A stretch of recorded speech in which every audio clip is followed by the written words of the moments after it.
Hey, what's going on everybody? So today I want to have a discussion with you guys about the future of the Boruto series, and I want to give a warning for any anime only viewers who might have clicked onto this video accidentally. I really strongly recommend that you guys click off of the video and look at some of the other spoiler free content on this channel, because this is going to have some major spoilers in it, and it isn't necessarily just going to be about Boruto chapter 31, but this is going to be about stuff that gets revealed way further down the timeline than where the Boruto anime currently is. So I thank you for your support, and it means more to me than you guys will ever realize. Now, with that being said, if you are still here, I'm assuming you're okay with the spoilers, and so obviously from the title, you know I want to talk to you guys about Kawaki and whether or not Kawaki is going to learn ninjutsu. And the reason I want to have this discussion is from the moment Kawaki got introduced, right?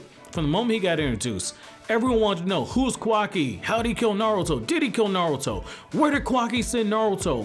What happened, right? Like, I have not seen the fandom in this big of a frenzy really since the whole thing with who is Toby. That's the best way I can kind of put this. And so I want to make this discussion because in the Boruto manga, we get the revelation that Kawaki doesn't know how to use chakra, doesn't know how to use ninjutsu.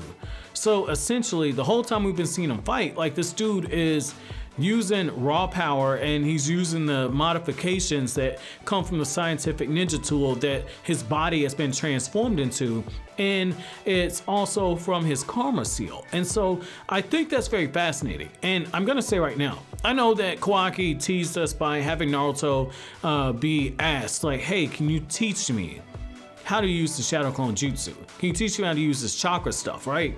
And I think that was a tease, and I also think that's misdirection. Like, I've seen like a bunch of people saying like Kawaki is gonna be turned into a hidden leaf ninja and everything. I don't think that's gonna happen.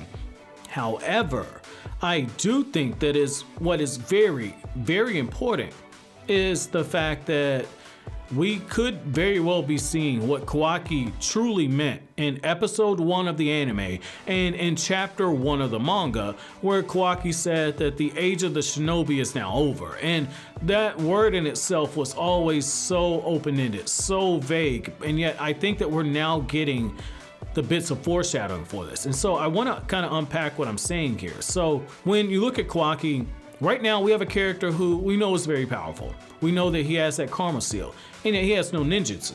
Look at what I just said, ninjutsu, ninja arts, okay?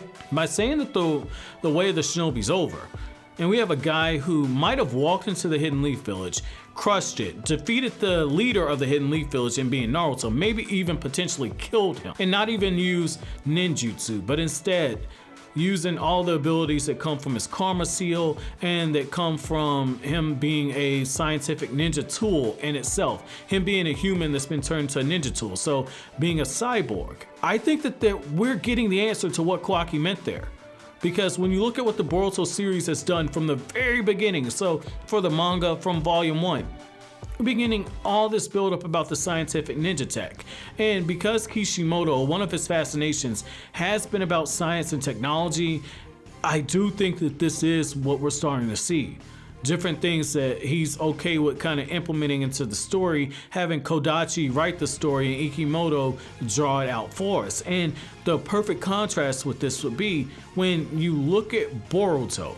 Sasuke is teaching Boruto how to be a ninja, and Boruto is growing more skilled at using chakra, and yet his rival is going to be somebody who doesn't even know chakra, doesn't know how to use chakra, doesn't know ninjutsu. So essentially, I mean, the guy is going to be what Rock Lee would have been if you would have gave Rock Lee a curse mark and Rock Lee some scientific ninja tool. That's essentially what you're seeing here.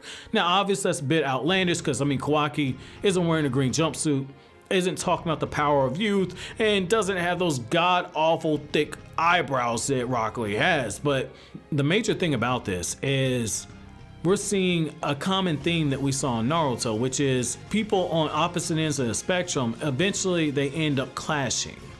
They're two sides of the same coin. Boruto and Kawaki are being connected, and yet one is walking the path of a ninja and the other is walking the path of what is essentially a new age, a new era.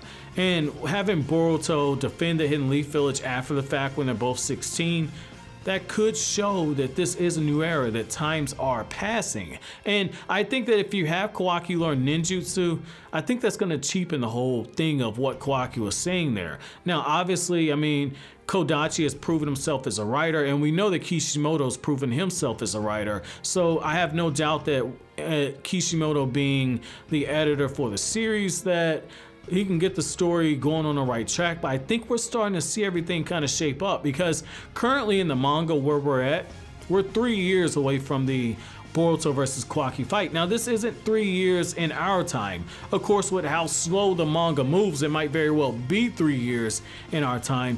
But when you look at where the manga is in the timeline, we're 3 years away from that. We're 3 years away from that fight.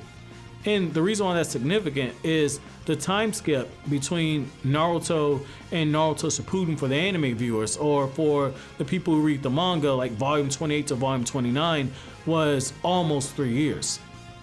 Almost. And right there, that number 3, that's very symbolic. So I'm wondering if this is the moment where Kishimoto is telling Kodachi, start dropping that foreshadow in there. But I want to know what you guys think. Do you like the idea of Kawaki learning ninjutsu, or do you think that it's a bad idea? Let me know down in the comment section below. But as always, guys, if you like anything I had to say, don't forget to comment, rate, subscribe, share. Thank you so much for watching all the way to the end. Have an awesome day, guys.